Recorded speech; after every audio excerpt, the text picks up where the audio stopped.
আসসালামু আলাইকুম। সবাইকে আলবেরিন একাডেমির পক্ষ থেকে স্বাগতম। আশা করি সবাই ভালো আছো। প্রিয় অষ্টম শ্রেণীর শিক্ষার্থী বন্ধুরা, গত ভিডিওতে আমি তোমাদের অষ্টম শ্রেণীর গণিতের যে নমুনা প্রশ্ন, এই প্রশ্নের আমি ক বিভাগের যে 15টি এমসিকিউ ছিল সেই 15টি এমসিকিউর আমি সমাধান করেছিলাম। তো আজকের ভিডিওতে মূলত আমি এই ক বিভাগের যে এক কথা প্রশ্নোত্তর আছে, এই এক কথা প্রশ্নোত্তরগুলো সমাধান করব। তো চলো শুরু করা যাক। তো এখানে 16 নং প্রশ্নে বলা আছে যে 40 টাকায় কেনা কোনো জিনিস 50 টাকায় বিক্রয় করলে শতকরা কত লাভ হবে। 40 টাকা কেনা কোনো জিনিস 50 টাকায় বিক্রয় করলে শতকরা কত লাভ হবে, এটা আমাদেরকে বের করতে বলা হয়েছে। তো প্রথমে আমরা দেখব যে 40 টাকায় কত লাভ হয়, এরপর আমরা 100 টাকায় বের করবো, অর্থাৎ শতকরা বের করব। তো আমরা দেখি যে 40 টাকা, দেখো যে 40 টাকার জিনিস 50 টাকা যদি বিক্রয় করা হয় তাহলে 10 টাকা কিন্তু লাভ হয়। তো আমরা এইভাবে লিখব যে 40 টাকা লাভ হয়, 40 টাকায় লাভ হয় 10 টাকা, কারণ 40 টাকার জিনিস কিন্তু 50 টাকা বিক্রয় করা হয়েছে, অর্থাৎ 10 টাকা লাভ হয়েছে। এরপর আমরা লিখব যে এত 1 টাকায় লাভ হয়, এখন কম লাভ হবে এই কারণে ভাগ হবে। এতএব শতকরা যেহেতু, অর্থাৎ 100 টাকা কত লাভ হয় এটা আমাদেরকে বের করতে হবে, তাই 100 দিয়ে গুণ করতে হবে। 10 গুণ 100 নিচে আসবে 40। তো 10 দিয়ে যদি আমরা 40কে কাটি তাহলে 4 বার যাবে, আর 4 দিয়ে যদি 100কে কাটি 4 25 100, অর্থাৎ 25% শতকরা লাভ হবে। তো 16 অ্যান্সার হবে যে শতকরা 25%। এরপর 17 নঙ্গে দেওয়া আছে যে 5, 6, 3 সংখ্যা তিনটির যোগফলকে দ্বার হিসেবে বিবেচনা করে গণক তৈরিতে 5 × 4 × 3 মাপের কয়টি ঘনবস্তু প্রয়োজন হবে। তো এটা খুবই সহজ। তো প্রথমে আমরা যেটি করব যে 5, 4, 3কে আমরা এ বি সি আকারে ধরে নিব, যে 5 হচ্ছে এ, 4 হচ্ছে বি এবং 3 হচ্ছে সি। তো এইবার যদি আমরা গণকের সূত্র প্রয়োগ করি যে 5 + 4 + 3 হোল কিউব যদি আমরা সূত্র প্রয়োগ করি তাহলে আমরা দেখব যে সর্বশেষে কিন্তু যে 6 × 5 × 4 × 3, অর্থাৎ এই আকারের আমরা 6টা পাবো, 6টা ঘনবস্তু পাবো। তো এটার অ্যান্সার হবে যে 6টি এই আকারের 5 × 4 × 3 এই আকারের 6টি ঘনবস্তু লাগবে এই ঘনকটি পূর্ণ করতে। এরপর 18 নং প্রশ্নে দেওয়া আছে যে 5.5, -5.5 এবং -6.5, 6.5 বিন্দুদ্বয়ের সংযোগ রেখাংশের মধ্যবিন্দুর স্থানাঙ্ক নির্ণয় করো। তো মধ্যবিন্দুর স্থানাঙ্ক সূত্র আমরা জানি যে ভুজদ্বয়ের যোগফল বাই 2, খুঁটিদ্বয়ের যোগফল বাই 2। তো এখানে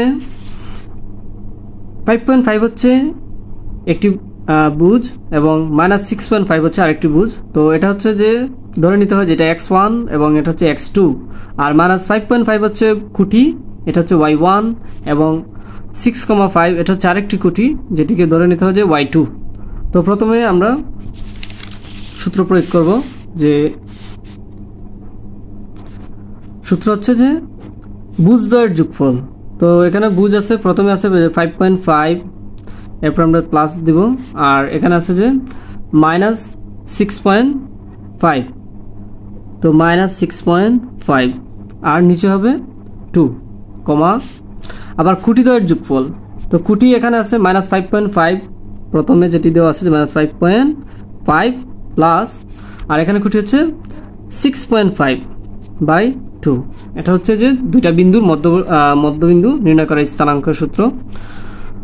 তো এখন আমরা যেটি করবো যে প্রথমে এই উপরে দুটি সংখ্যা যোগ করব। তো 5.5 আর প্লাস মাইনাসে মাইনাস হয়ে যাবে, তো 5.5 - 6.5 হবে, নিচে হবে 2, আর এখানে দেখো যে -5.5 প্লাস 6.5, তো 6.5 থেকে 5.5 যদি আমরা বাদ দিয়ে দিই তাহলে ফলাফল হবে 1 হবে, আর নিচে হবে 2। আর এখানে দেখো যে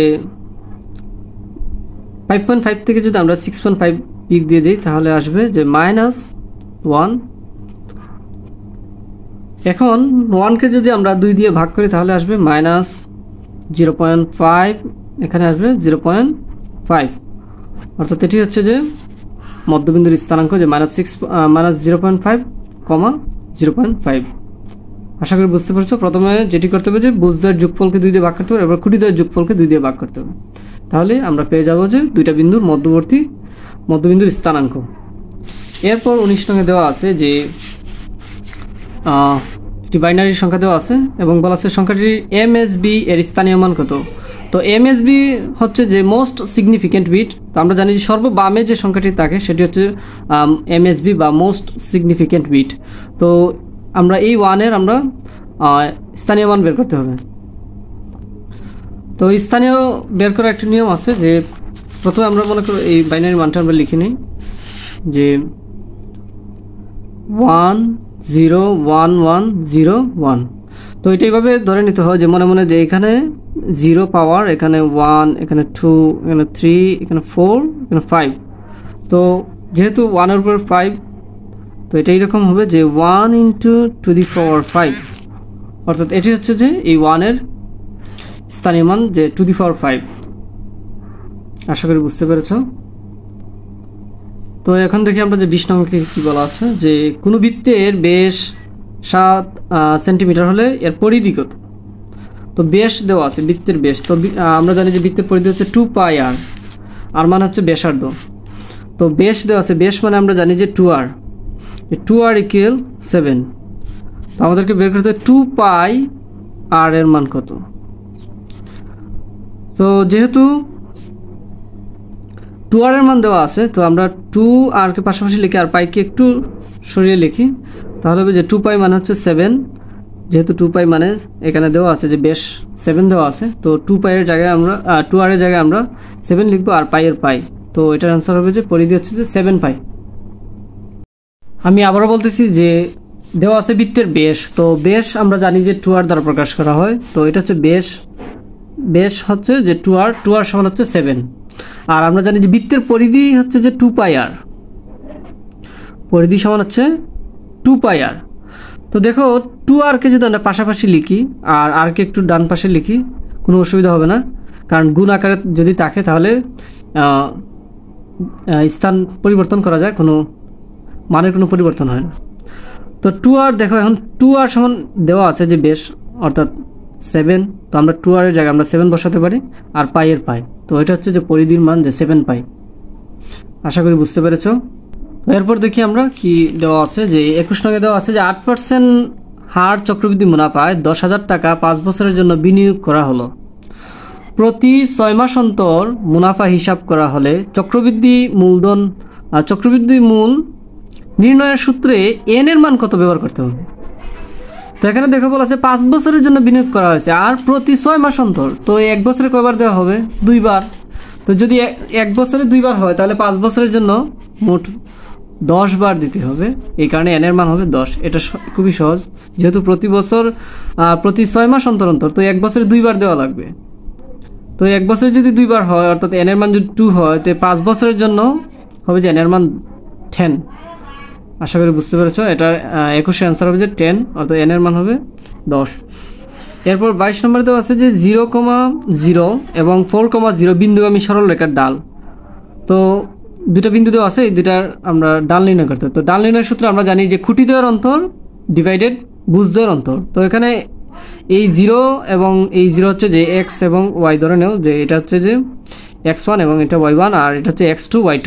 তো এখানে খুঁটি হচ্ছে 0 আর এখানে খুঁটি হচ্ছে 0। তো আমরা যে সূত্র প্রয়োগ করি যে খুঁটিদ্বয়ের অন্তর আর বুজদ্বয়ের অন্তর, তো যেহেতু এখানে খুঁটি 0, তো 0 মাইনাস, আর এখানেও খুঁটি 0, তো 0 মাইনাস 0, আর নিচে হবে যে বুজদ্বয়ের অন্তর। তো বুজ এখানে দেওয়া আছে যে 4, যেহেতু x2 থেকে x1 বিয়োগ করতে হয়, তো এখানে 4 হচ্ছে যে x2 আর 0 হচ্ছে যে x1। এখানে আমরা 4 প্রথমে দিব, মাইনাস হচ্ছে 0। এখানে যেহেতু বুজ x1 মাইনাস হচ্ছে 0, এই কারণে 0। তো এটা হচ্ছে ডাল নির্ণয় করার সূত্র যে m = খুঁটিদ্বয়ের অন্তর বুজদ্বয়ের অন্তর। তো 0 থেকে 0 বাদ দিলে এটা 0ই হয়, আর 4 থেকে 0 বাদ দিলে 0ই হয়। তো 0কে 4 দিয়ে ভাগ করলে এটা 0ই হবে, অর্থাৎ m এর মান হবে 0, অর্থাৎ ডালের মান হবে 0। আশা করি বুঝতে পারছো। এরপরে দেওয়া আছে যে 23 নম্বরে যে বিট এর পূর্ণরূপ কি। তো বিট এর পূর্ণরূপ হচ্ছে যে বাইনারি ডিজিট, বাইনারি ডিজিটের বাইনারির বিআই এবং ডিজিটের টি নেওয়া হয়েছে। তো বিটের পূর্ণরূপ হবে বাইনারি ডিজিট, বাইনারি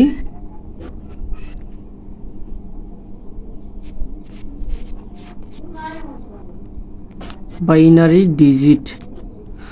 মূলত বাইনারির বিআই এবং ডিজিটের টি এই তিনটা অক্ষর নিয়ে বিট লেখা হয়েছে, যে বাইনারি ডিজিটের সংক্ষেপে লেখা হয় যে বিট। এরপর 24 নম্বরে দেওয়া আছে যে এন সংখ্যক উপাত্তকে মানের ক্রমানুসারে সাজানো হলে এবং এন বিজোড় সংখ্যা হলে কততম উপাত্তটি মধ্যক হবে। তো এন যদি বিজোড় হয় তাহলে মধ্যক হবে যে এন প্লাস 1/2 তম পদ। এটা হবে অ্যান্সার, যে এন প্লাস 1/2 তম পদ হবে মধ্যক যদি এন এর মান বিজোড় হয়। এরপর 25 নম্বর যে সর্বশেষ যেটি দেওয়া আছে যে শ্রেণীবিন্যাস উপাত্তের মধ্যক সমান L plus n/2 minus F C into h/fm হলে এল দ্বারা কি বোঝায়। এল দ্বারা হচ্ছে যে মধ্যক শ্রেণীর নিম্ন সীমা। এল হচ্ছে মধ্যক শ্রেণীর নিম্ন সীমা।